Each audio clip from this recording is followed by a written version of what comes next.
Okay, let's unpack this. What if stumbling chaos was actually your greatest tactical advantage in Dungeons & Dragons? That is the perfect question to launch us into this deep dive. Today, we're really getting into a specific corner of the player's handbook. Right. One that is, well, chronically underestimated, I think. Often just kind of sidelined as flavor, but it holds this immense strategic power. We're talking about the Drunken Master Monk in 5th edition.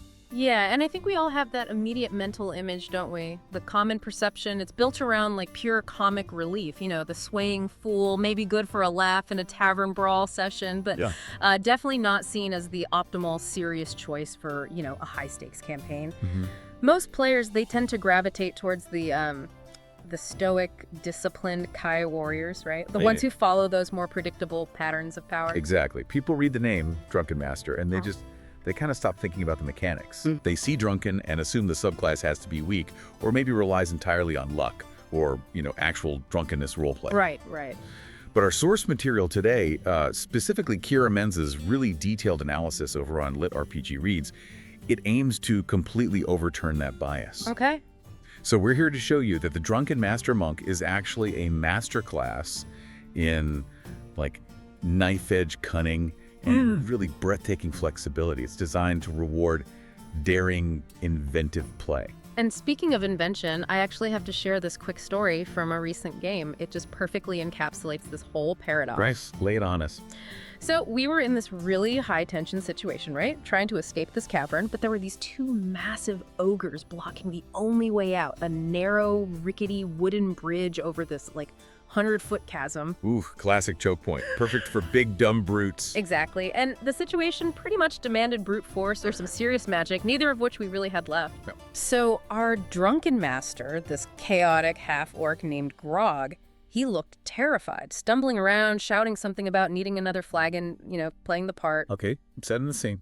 And as the ogres charged, Grog just moved. He used flurry of blows, landed a couple of hits, nothing spectacular damage-wise, but the real genius was the movement after. The drunken technique kicking in. Precisely. He used drunken technique to dart between the two charging ogres. While moving, he smacked the support beams of the bridge, then, poof, he was out the other side in a flash, completely untouched. And that's the magic of this subclass, isn't it? He used his action to attack, bonus action for flurry of blows, but that one key point instantly gave him the disengage action and extra movement. He didn't just run away. He actively created an environmental catastrophe on his way out. He used the chaos as his escape route. The ogres, they were trying to adjust their footing, track this suddenly slippery target, and they just plunged straight into the chasm as the bridge collapsed under the weight and Grog's targeted hits. Everyone at the table, we went from kind of laughing at his antics to stunned silence. Right. Then just wait, that was genius! Yeah. He escaped those massive opportunity attacks completely unscathed, achieved the objective escaping, and dealt with the threat using pure movement and, cunning. That's fantastic. And that is our mission today, really, to look at the Drunken Master through, let's say, clear, sober eyes and understand how it transforms what looks like chaos into this incredibly cunning, reliable advantage. Yeah, let's do it. Let's start by tearing down those walls of misconception that really prevent players from recognizing that genius in the first place. So when we talk about the Drunken Master, we kind of have to acknowledge the origins, right? This subclass is it's so tied up in real-world folklore and maybe more popularly, cinema. Oh, absolutely. It's most famously embodied by, Jackie Chan's legendary drunken boxing Zuquan. The classic. Yeah, and when people watch those movies, they're just captivated by the comedic elements, the wobbling, the exaggerated falls, the slapstick of it all. Which, it's super entertaining, but it means the immediate association is just, this is a character built purely for humor. Exactly. But we really need to remember the historical roots are, far more serious. Yeah. This style actually originated with real Shaolin temple influences. Monks literally mimicked the unpredictable weaving movements of someone, deep in their cups, precisely because that unpredictability is incredibly hard to counter in a real fight. Right, it's calculated unpredictability. It blends that slapstick look with genuinely deadly martial arts.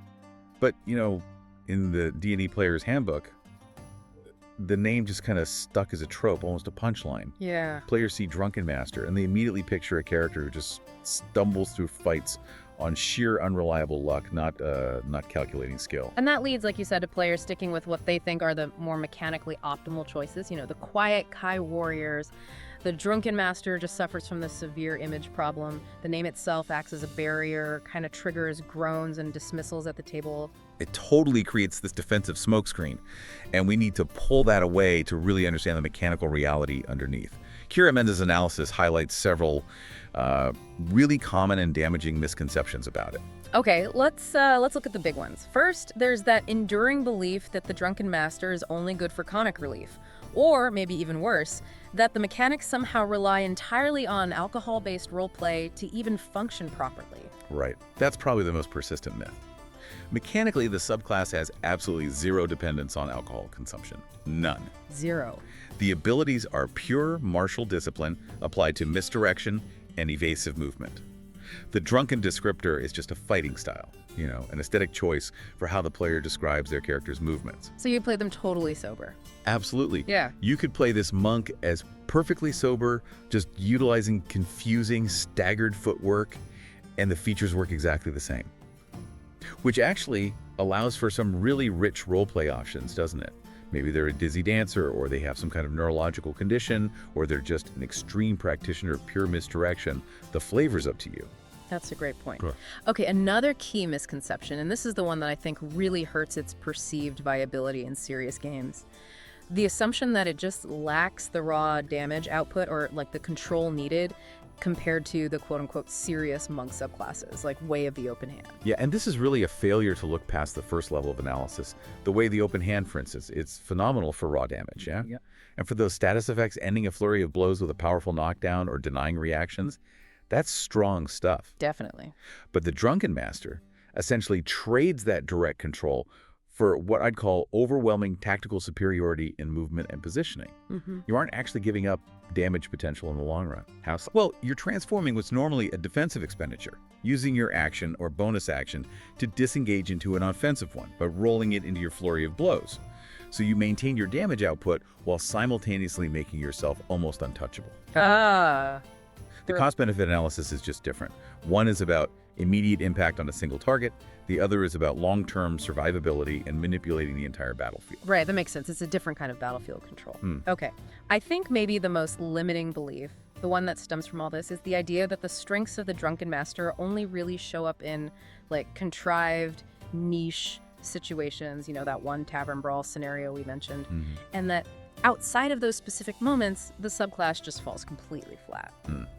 Yeah, that's probably the most egregious misunderstanding of the actual design. These features are not just flavor reserved for social encounters or silly moments. Right. They are core mechanics built to reward inventiveness and tactical thinking in high-stakes combat situations.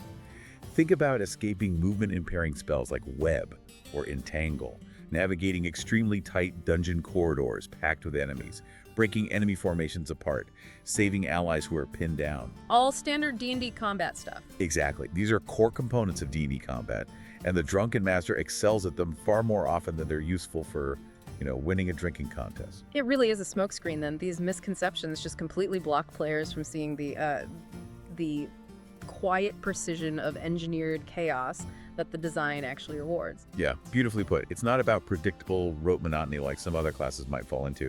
It's about daring invention, where every apparent stumble is actually a calculated tactical adjustment. To really master this subclass is to recognize you're playing a trickster martial artist. You're trading that brute predictability for this dazzling, evasive unpredictability. Okay, so let's delve into the actual mechanics that support this strategic mastery. The source identifies 3 signature moves that really form the backbone of this staggering style: Drunken Technique, Tipsy Sway, and Drunkard's Luck. Yeah, and the defining aspect running through all of these for this monk is that mobility is its core resource. It's not just about being fast. It's using movement as defense, as offense, and as the key to always having the positional advantage. And we start right at the beginning, where the action economy just shines. Drunken Technique, which you get at 3rd level. So what it does is grant the monk the benefits of the disengage action, and it increases their movement speed by 10 feet whenever they spend a Kai point to use Flurry of Blows. It's a revolution in action economy for a martial character, really. Oh. Think about the resource management for a standard monk. Right. They have to choose, right? Attack, or use their bonus action for flurry of blows or for patient defense, dodge, or step of the wind, dash, or disengage.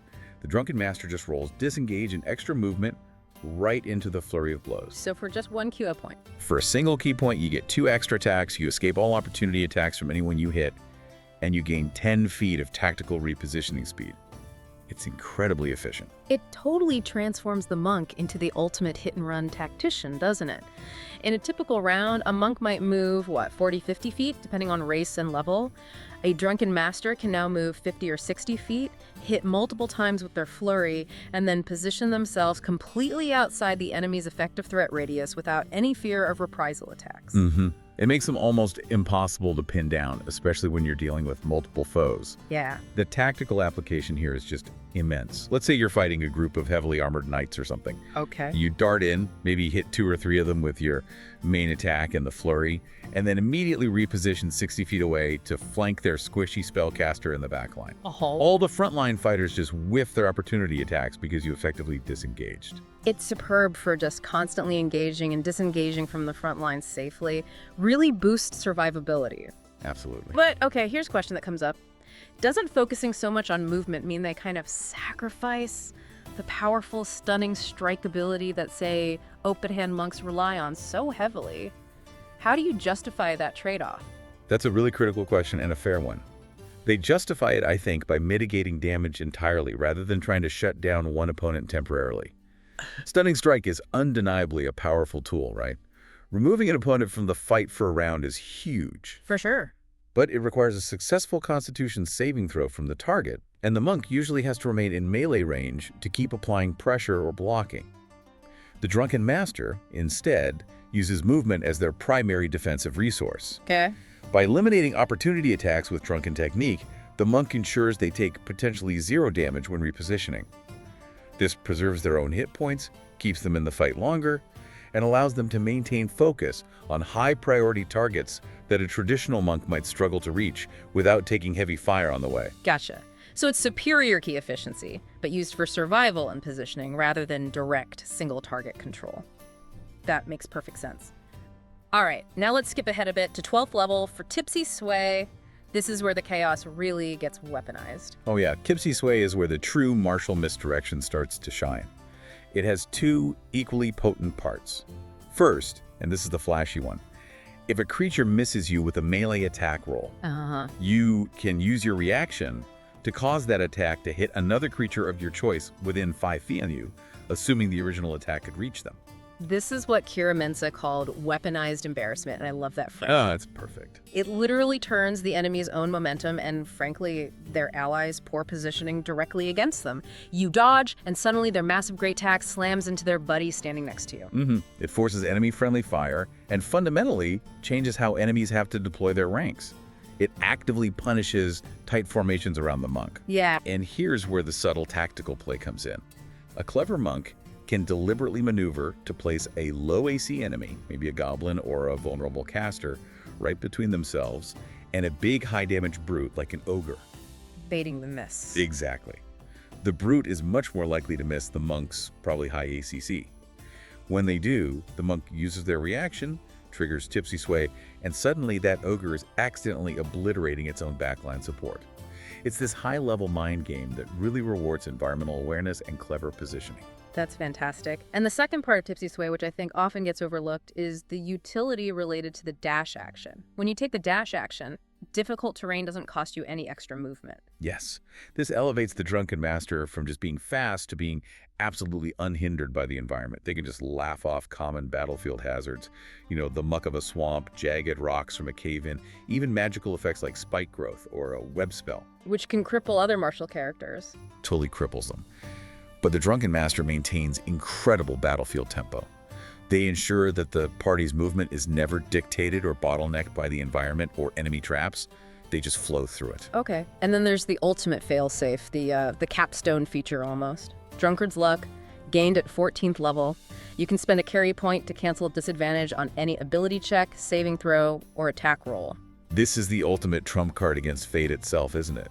Disadvantage can absolutely cripple a character. It comes from so many common conditions being blinded, restrained, poisoned, frightened by a dragon's frightful presence. All bad news. All bad news. And when you absolutely need to make that clutch saving throw against a hold person spell, or you need to land that one attack even though you're in pitch darkness, Drunkard's Luck mechanically injects control back into chance. It gives the player a guaranteed way, well, almost guaranteed. It cancels disadvantage, doesn't grant advantage, but a way to avoid a truly terrible outcome, potentially once per turn, ensuring survivability and enabling those clutch performances when the chips are really down. Yeah. It's kind of funny. It's not luck at all, is it? It's like the ultimate expression of the character's theme. They look like they're staggering and about to fall or mess up, but they pivot with this hidden control at the absolute last microsecond. They make a move that looks accidental but actually saves the day. Precisely.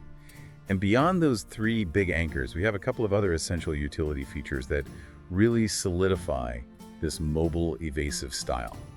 Starting with leap to your feet, also at 3rd level, you can stand up from being prone by spending only 5 feet of movement instead of half your total speed. Which is vital. So many things knock you prone in D&D. Area of effect spells, earth tremors, a dragon's wing attack. If you lose half your movement just standing up, you've basically lost most of your turn. The Drunken Master loses minimal momentum. They're back up and moving almost instantly, ready to flurry, disengage, and reposition. And finally, there's the subtle but really powerful utility of redirect attack. Oops, sorry, misleading movements, my bad. That comes at 6th level. Enemies have disadvantage on opportunity attacks against you as long as you move at least 10 feet on your turn. Okay, wait.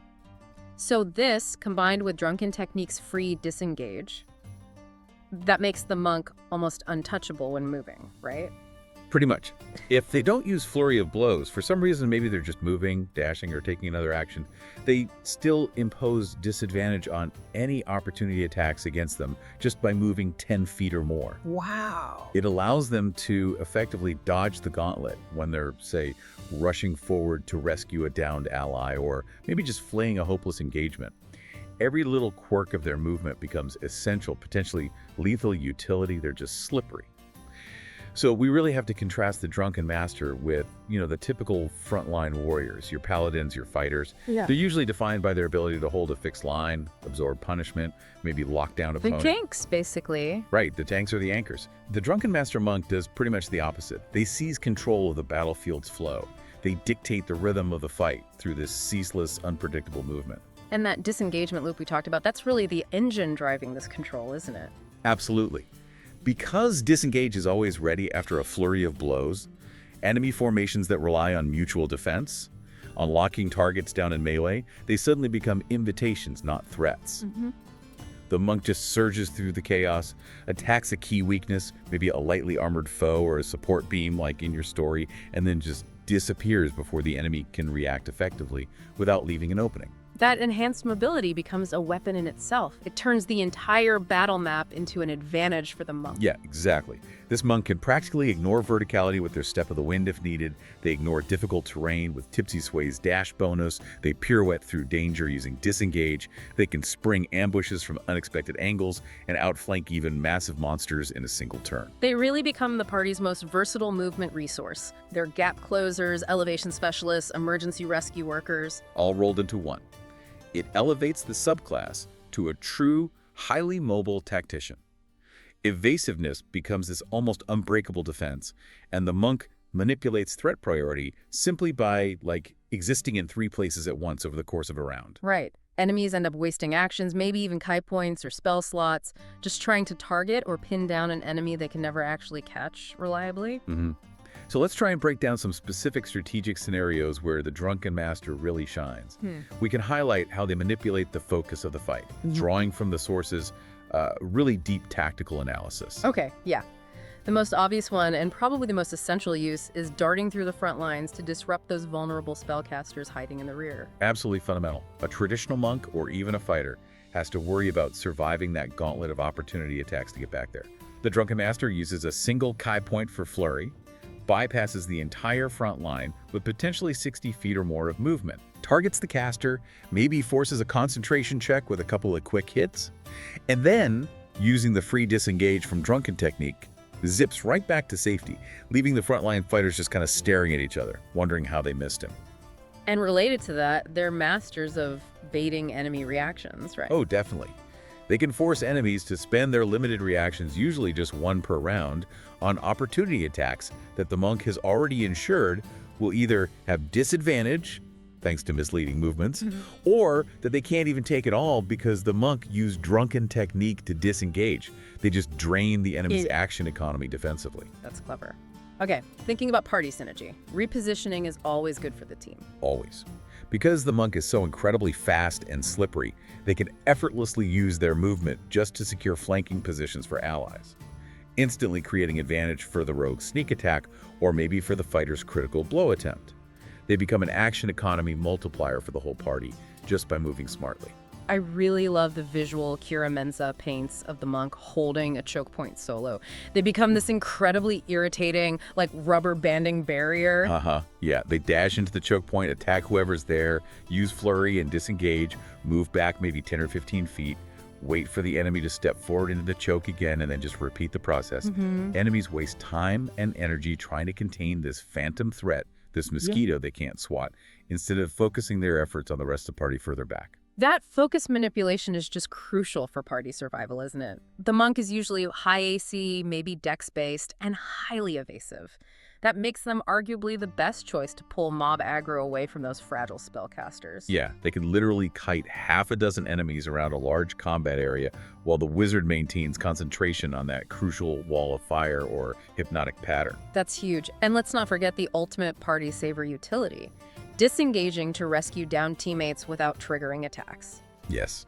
They can use their standard move, which is already fast, 40-50 feet maybe, plus the extra 10 feet from drunken technique if they flurry first, to cover immense distances. They get to the downed ally, administer a healing potion, or stabilize them with a medicine check.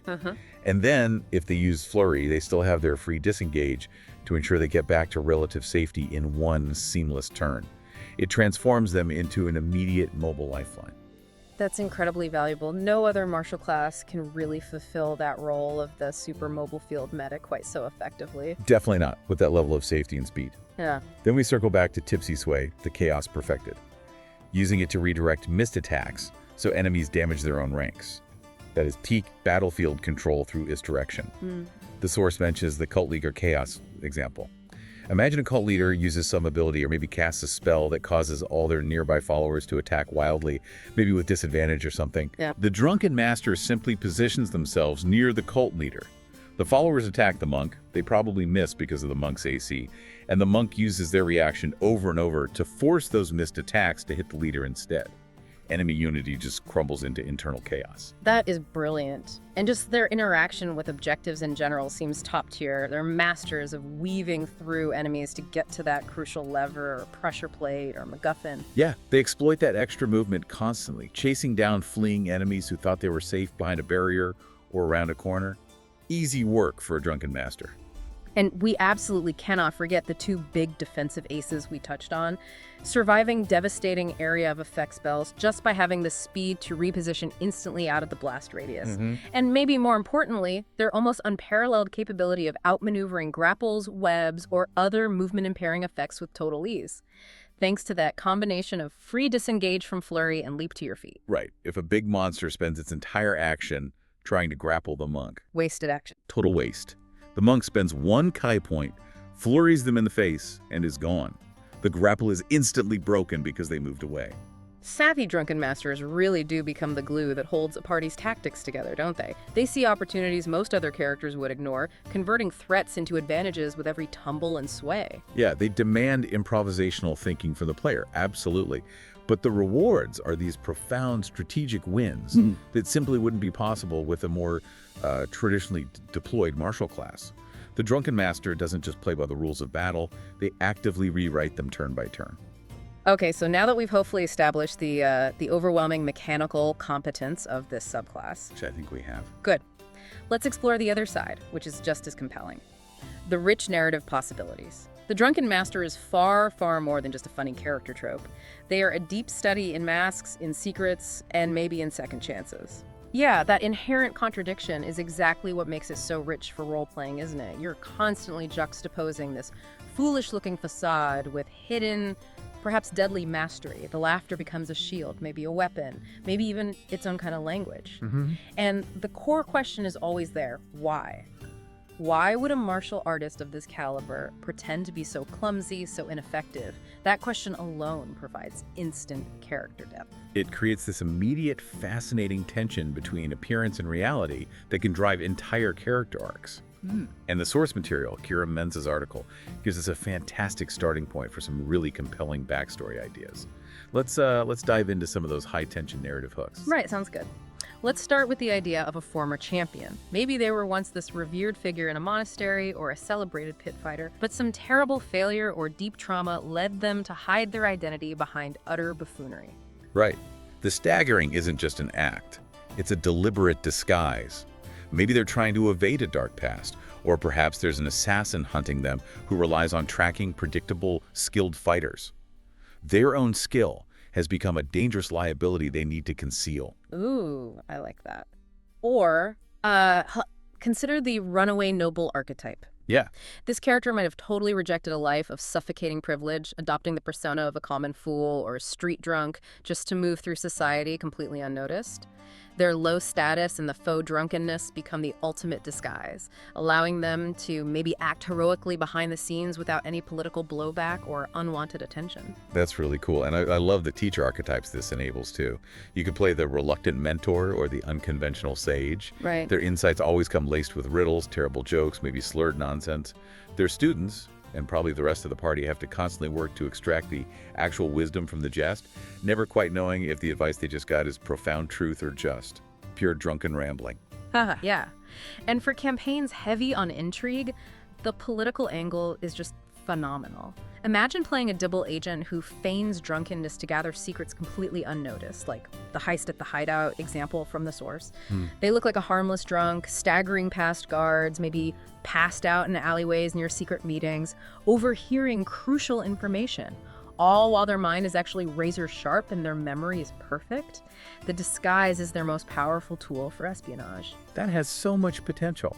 And the narrative potential also extends to how other characters react, right? They become these lightning rods for suspicion or underestimation by foes, which allows for these incredible moments of payoff when the drunk suddenly drops the act for a split second and delivers a perfect, debilitating blow or a piece of crucial insight. It maximizes that dramatic irony. The thematic focus here, I think, is critical. Every single stumble hints at a calculated risk. Every slurred joke potentially hints at a hard-earned lesson learned somewhere in their past. Storylines get fueled by this constant tension between what the world, and often even the rest of the party, believes, and the profound truth or skill the Drunken Master carries within them. It allows for such smooth transitions between high comedy and real drama, too. Those humorous moments can become really bittersweet when they're suddenly undercut by a display of genuine skill or maybe a hint of hidden sorrow or regret. Exactly. This monk could easily be the lone survivor of a monastery that was destroyed by some great evil, and now they use the mask of the fool, partly to cope with grief, partly to stay hidden, and partly just to keep moving forward. And critically, the group dynamics are never going to be static with a character like this. The other party members will probably constantly cycle through distrust, admiration, maybe even envy, precisely because the Drunken Master is so unpredictable. They never quite know where the truth ends and the illusion begins, which provides such rich interpersonal conflict and deep role-playing opportunities as the party tries to crack that facade over time. Absolutely. Unlocking the narrative potential here really means exploring themes of identity, maybe redemption, the nature of perception, and the true cost, or maybe the true value, of laughter. If you dare to play the fool, you might just realize that the keenest blade and the wisest voice in the room often belong to the one everyone else completely overlooked. Okay, so we've established that the Drunken Master is fast, they're evasive, and they're tactically brilliant in their own chaotic way. But how do they actually fit into a cohesive party structure? They're definitely not a lone wolf type, are they? They feel like a wild card right there at the center of the table. Yeah. That's exactly right. They function almost like a wheel spinning wild, as the source puts it, that amplifies the strengths of pretty much every companion around them. They become this operational glue in combat, constantly stitching the party's tactics together and sewing up holes in the enemy defenses, mainly through that aggressive repositioning we've talked about. Let's look at some specific class synergies then. Starting with the classic pairing, maybe the most obvious match made in heaven, the rogue. Oh yeah, this is a perfect pairing.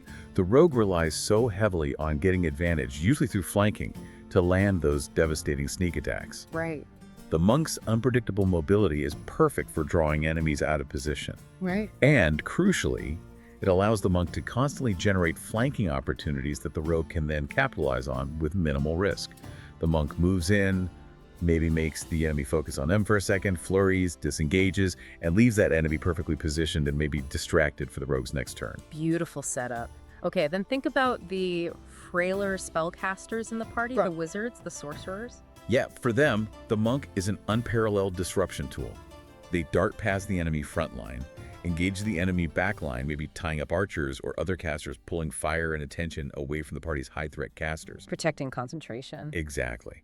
Allowing them to maintain concentration on those crucial, potentially game-changing spells like haste or slow or a big area control effect. That momentary disruption and repositioning the monk provides is often the difference between success and a total party wipe, especially if the monk uses Tipsy sway to redirect an enemy attack away from a concentrating wizard. Nice. Okay, what about the heavier martials? The fighters, the paladins, they can sometimes be a bit slow to reposition, especially if they're decked out in heavy armor. Right. For them, the monk breaks engagement cycles. The monk runs interference, uses their movement to clear space around a priority target, and ensures that the slower marshals can safely move into a better firing line or get in position to apply a needed smite without having to worry about an enemy opportunity attack locking them down or forcing them to waste their own action. Disengaging. So the monk acts like a highly mobile scouting distraction almost, setting the table for the heavy hitters. Precisely. And let's not forget the support and healing classes, like clerics or bards. They benefit immensely just from the monk's sheer survivability and speed.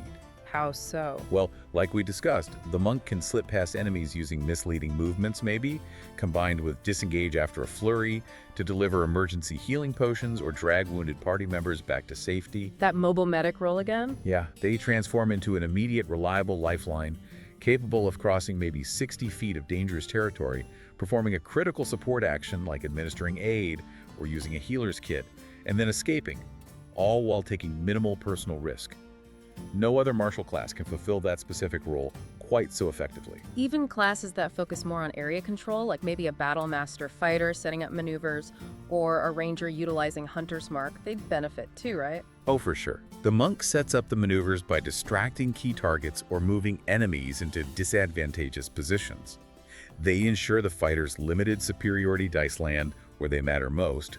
Or, for the ranger, the monk can keep melee threats busy, allowing the ranger to maintain optimal distance while still effectively engaging their marked target. The key here really seems to be embracing coordinated mayhem. Yes. Coordinated mayhem, I like that. The Drunken Master's true value absolutely increases exponentially with mutual understanding within the party. The other players have to learn to read the monk's movements and intentions and set up plays for their Drunken Master, just like they would for any star performer or key strategist. Right. If the party understands that the monk is creating chaos for a reason, maybe to draw attention here or to reposition over there, they'll know exactly when and where to strike for maximum effect. That unpredictable movement turns standard static combat into this dynamic, constantly shifting tactical puzzle. Coordinated ambushes become easier, dramatic rescues are more feasible, and rapid objective retrieval becomes almost standard operating procedure. Yeah, the boundaries between those traditional roles, tank, damage dealer, support, scout, they become really porous with a Drunken Master on the team. The monk can momentarily tank by dodging, serve as secondary damage, provide crucial support, and scout ahead, sometimes all within one unpredictable, fluid turn. The conclusion really is that the entire adventure starts to kind of dance along, always one step ahead of the enemy, largely due to the monk's unique flexibility. They take the calculated risk, they create the unexpected opening, and the rest of the party rushes through it to victory. #outro. So let's wrap up our deep dive for today. The primary insight we've really uncovered here, driven by that great analysis from Kiera Mensah, is that the Drunken Master Monk is far more resilient, improvisational, and incredibly cunning than it usually gets credit for. Absolutely. They deliver these wild, unexpected surprises to the players and the DMs who dare to look past that surface-level joke and truly play against type. It's a subclass that's really built on layers, isn't it? There's discipline hidden beneath the surface sloppiness, there's profound calculation beneath the apparent comedy, and there's this immense strategic advantage woven into every single staggering step. Yeah. If you're looking for a character that will constantly challenge your assumptions and really reward inventive, highly mobile play, this is actually perhaps one of the best choices in the entire player's handbook. I'd agree. You're not just picking a subclass when you choose Drunken Master, you're really picking an entire D&D experience, one that promises laughter, yeah, but also calculated risk, tactical depth, and this glorious subversion of expectations. We really hope we've maybe convinced you to dust off those old players' handbooks and give the Drunken Master their due respect. Yeah, definitely give it another look. The source material suggests, and I love this closing thought, that the next epic tale at your table starts with a misstep, if you're brave enough to let it. Ooh, nice. And that's our final provocative thought for you today. Embrace that element of calculated risk in your next game. What unbelievable victory will your monk maybe just stumble into? We would absolutely love to hear your own stories or ideas about the Drunken Master Monk. Did you play one? Did one save your party from certain doom? Share your experiences and maybe your character concepts down in the comments below. We read everything. And, of course, we want to give a very friendly shout-out to LitRPG Reads, and specifically to Kiera Mensah for the foundational material and that excellent analysis that really made this deep dive possible. Couldn't have done it without it. And also a very special shout-out to Paul Bello, a fine fellow indeed, for making this whole incredible exploration of D&D content happen. Absolutely. Well, thank you all for joining us on this deep dive into the world of tabletop tactics and unexpected brilliance. Until next time, keep exploring, keep playing, and keep discovering the joy in knowledge.